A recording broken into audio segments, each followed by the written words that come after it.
এখানে একটা আমল আছে, এটা আপনাদেরকে শিখাই দিই।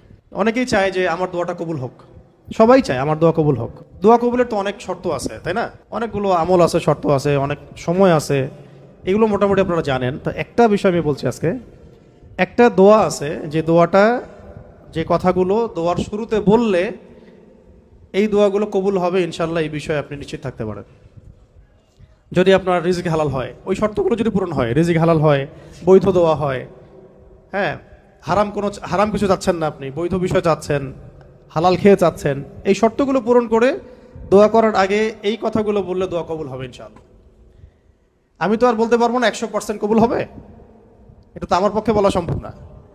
কিন্তু সবচেয়ে শক্তিশালী যে ওসিলাগুলো দোয়া কবুল করানোর জন্য, সেটা এটা একটা।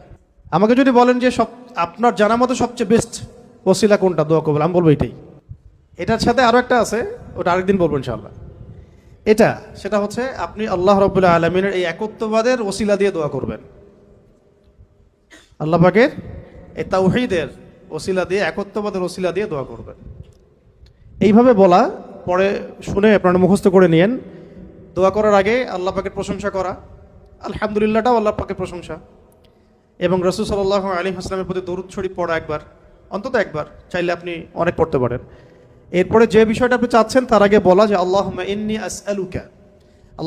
আসআলুকা বিআন্নী, আগে বলে নেই, আল্লাহুম্মা ইন্নী আসআলুকা বিআন্নী আশহাদু আন্নাকা আনতাল্লাহ লা ইলাহা ইল্লা আনত আল আহাদ আস সামাদ আল্লাযী লাম ইয়ালিদ ওয়া লাম ইউলাদ ওয়া লাম ইয়াকুল লাহু কুফুয়ান আহাদ। সূরা ইখলাস যে জানে সে এটা সহজেই বলতে পারবে।